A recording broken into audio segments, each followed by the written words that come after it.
waste to our country, we shall lay waste to theirs. You think this will stop the bloodshed?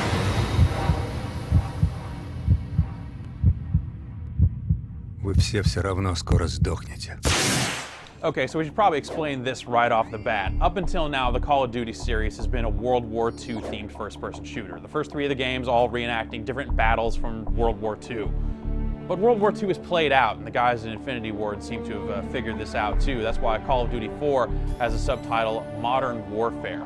Now it takes place in a more modern society, so you're running around the Middle East, running around Russia, dealing with all these nuclear catastrophes and really high-stakes stuff. It's a really powerful but really short single-player campaign backed up by some really intense multiplayer action. When I say the single player is short, I mean it. It's a game you'll probably finish in under 5 hours. The single player takes place from multiple perspectives. You mainly play as 2 different soldiers, one in the British SAS and a US Marine. And the story revolves around a power struggle in the Middle East. This guy has risen to power and he wants to do bad stuff to the West. So has kind of a ripped from the headlines sort of feel, but it is all fictionalized. It's a really powerful story in a lot of ways because so many of these war games are so super clean. You know, you go in with your squad, you take guys out, you come out, everything's unscathed, the world's a better place, everything's safe. This is a much muddier, grittier, dirtier story that leaves the world, well, maybe a little worse off than it did at the start of the game. So a lot happens in that 4.5 to 5 hours, maybe even more so than most standard first-person shooters.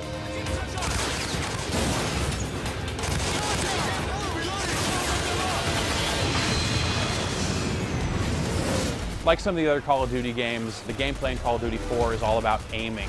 You have a button designated to holding the gun up to your face and looking through the scope or looking down the sights, and that's how you get your most accurate shots off. You can also crouch and go prone, which is handy for staying out of sight. You can shoot from the hip, but it's far less accurate. So really the game's about, you know, you kind of rounding corners, seeing these bad guys, pulling up your gun and popping them really quickly. You also have grenades and flashbangs, which is a really cool effect. You drop it down, flashes the whole screen, and that can be pretty intense too.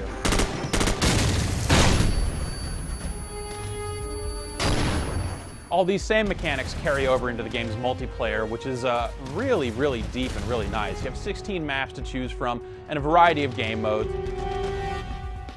So the thing that makes the multiplayer really awesome is this kind of persistent character that you're always building. It's a class-based game, but it starts out with a few of the preset classes locked. And as you play, for every kill you get, every time you capture a control point, every time you get an assist, every time you call in a helicopter for support, every little thing you do earns you experience points. And as you level up, you unlock additional classes and the ability to create your own class, which is really probably the coolest part about it, because you can go in and select, you know, which weapon you want to have, which pistol you want to carry, which accessories you want for them, and then also pick your perks. And these traits kind of affect your character in different ways. The first perk set is kind of devoted to your explosives. The other two are a little more all over the place, and they have some really neat things in there that can really differentiate how you play from the way other people's play. It's pretty interesting to kind of customize your character as you go, but none of them really feel out of balance. Even when you get the later ones, you don't feel like a character that's been playing for hours and hours and hours and has unlocked all these perks is going to be more powerful than the base level characters. They just have more options available to kind of juggle their character around a little bit. Another cool facet of Call of Duty 4 is the ability to call for support, and how this works is you go on kill streaks. If you kill 3 guys in a row without dying, you have the ability to call in a UAV drone, which is like a radar sweep that makes all the enemies appear on your map screen. If you can go 2 more kills and get a 5 kill streak going, you can then call in an airstrike, which is pretty cool because you can pop up a full map of the level, 3 jets fly over and basically just level that area. And then if you happen to catch 2 people with that, you'll have a 7 kill streak going, at which point you can call in a helicopter for support, which just makes a helicopter fly in and start mowing down your enemies. It's a really cool system that really changes it up. And when you roll all this stuff together, the character system and the support benefits and stuff, it really feels different from most shooters out there. And it's really a deep game that's very, very exciting. The audiovisual presentation in Call of Duty 4 is really top-notch on all 3 platforms. The game just looks really, really nice with a lot of great effects. The game has really high-quality lighting and shadowing and stuff. it really just looks nice, has a lot of really great animation for running, and the enemies as you're kind of taking them out and stuff, they're falling all over the place in really good looking ways.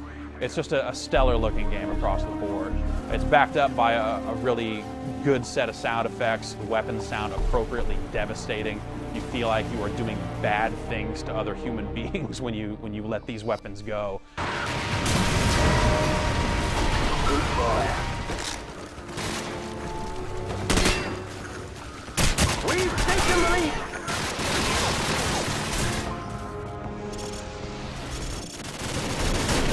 Jackson, get your ass on the line now! From the north! Bravo 6, we're clear of the mine. So the one major knock against Call of Duty 4 is that its single-player campaign is really quite short. It's maybe about half as long as the average shooter hitting the market today. But a lot of that is mitigated by the fact that the quality of that single-player campaign is really, really over the top. When you add in the multiplayer that just offers a ton to do and see and a lot of things to unlock, you're looking at a very high-quality first-person shooter that is most definitely one of the year's best.